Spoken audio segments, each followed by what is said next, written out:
皆さんこんにちは。制作過程を3つの動画に分け、完成までを収録しているプラモの時間へようこそ。今回はシルビアの系譜の知識を深めるべく、この180とガゼールを同時制作。若い頃大人気だったこの車はどうだったのか、そして現在の立ち位置はどこなのかをこの模型に落とし込みつつ制作していきたいと思います。まずは180がどんな車だったのか紐解いていきましょう。1989年6月、日産より登場した 180SX はアメリカ仕様の 240SX やヨーロッパ仕様の 200SX のフォルムを持ったワールドワイドなスペシャリティカーです。走行性能を優先した後輪駆動のシャシーレイアウトは先に発表されたシルビアそのまま。固定式のライトをやめ、リトラクタブルヘッドライトを採用。フロント周りは直立したグリルを持つシルビアから一転して、ノーズを持つスポーティーな顔つきとなりました。アメリカ向けの 240SX は排気量 2400cc、ヨーロッパ向け 200SX と国内仕様の 180SX は排気量 1800cc の DOHC ターボエンジンを搭載。高速時ではコンピューターで割り出した角度で後輪を前輪と同じ方向にステアさせるハイキャスは走行性能を格段に向上させるハイメカニズムです。このほか走行スピードをコックピットのガラス面に映し出すフロントウィンドウディスプレイなど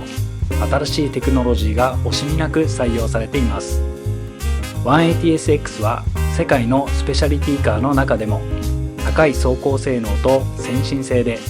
大きくリードした一台となりました。それでは早速仮組から。プラモの時間の場合、仮組は塗装をする前の姿で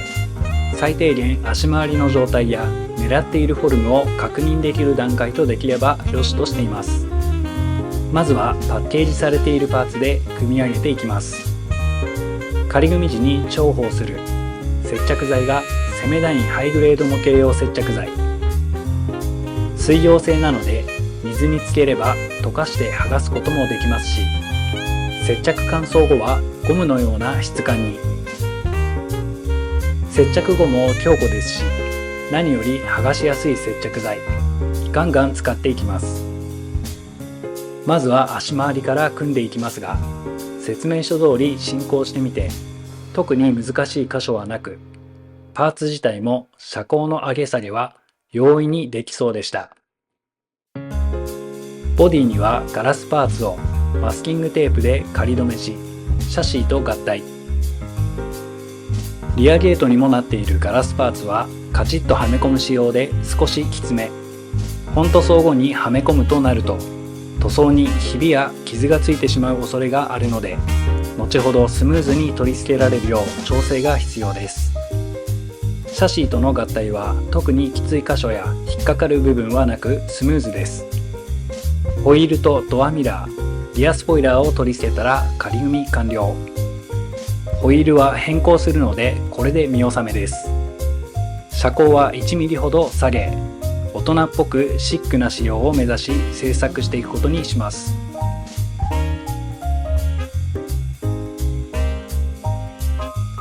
次に筋彫りを行っていきます。使用しているツールはタミヤ製の筋彫り調光ブレードで、刃は 0.15mm と 0.2mm を準備しています。用途としては 0.15mm の刃は全体的な仕様、0.2mm の刃はドアやボンネットなどの開閉部分に使用しています。リアルな完成形を追求するにあたり、ボディのパーツそれぞれに対し筋を入れておかないと、塗装を重ねた時に溝が塗料で埋もれてしまい、シャープさが欠けてしまうので、しっかり丁寧に彫っていきます。といっても筋を深くしすぎると不自然なシルエットになってしまったり、パーツが貫通し割れてしまう場合もありますので、あくまでも軽いタッチでそれぞれ3から5往復を目安に。なおかつボンネットやドアなどの開閉パーツ部分は他の部分との差を明確につけるためにも 0.2mm の調光ブレードを使い太めのラインにし、リアルさを意識しながら丁寧に彫っていきます。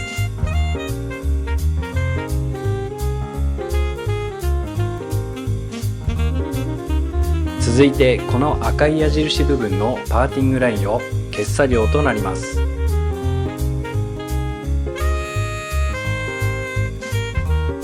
模型メーカーがプラモデルを製造する過程で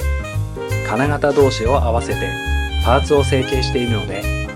どうしても付着してしまうのがパーティングラインやバリですが、これを消すのと消さないのでは仕上がりに大きく影響してきます。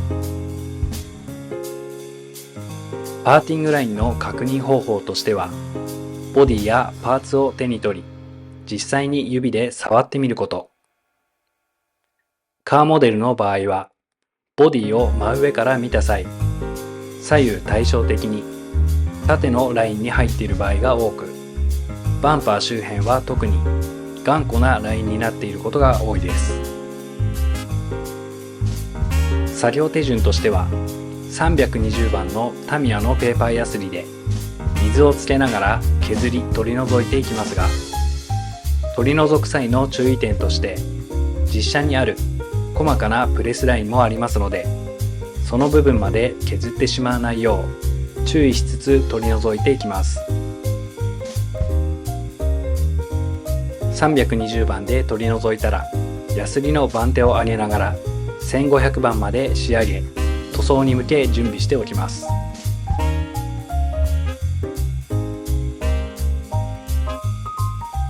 続いてボディの調整加工です。今回調整していく箇所は、両ドアのキーシリンダーとハンドルステーのキーシリンダー、それと全体的にあるバリを取り除いていきます。まずはキーシリンダーですが、タミヤの精密ピンバイスドライバーに 0.6mm のドリル刃を取り付け、穴を開けていきます。穴を開けた箇所には後ほど組み立ての工程で配給パーツのマイナスモールドをキーシリンダーとして置き換え取り付けていきます。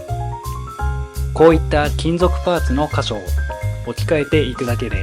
簡単にリアルさがどんどんアップしていくので、もはやプラモの時間ではスタメンの工程です。穴を開ける際、ボディなどに傷をつけないよう注意しながら作業を進めていきます。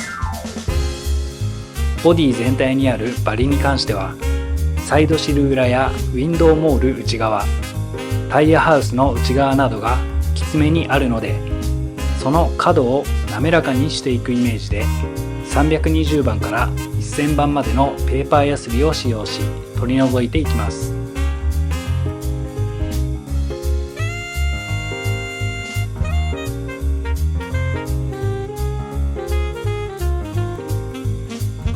続いて本塗装をする前の下地としてガイアノーツのエボブラックを拭いていきます。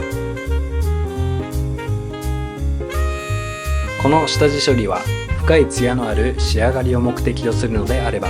必須作業。パーティングラインを消すためにボディ表面を削ったり、少なからずペーパーヤスリの跡が残った場合は必ずサフェーサーを拭いて本塗装の前にこれらの表面を滑らかにしておくことが大事です。いかに下地処理の段階で滑らかな表面を作り上げることができるかということが重要かと思いますし、何より下地の段階から滑らかな表面を意識しておくと、後々表面仕上げの工程で凹凸が少なく仕上がるので、表面仕上げの作業時間を短縮でき効率が上がります。サフェーサーを拭き、パーティングラインや傷も消えて綺麗な表面になったことを確認し、次の作業に移っていきますが、今回はここまで。次回はインテリア完成までをお届けする予定です。ご視聴いただきありがとうございました。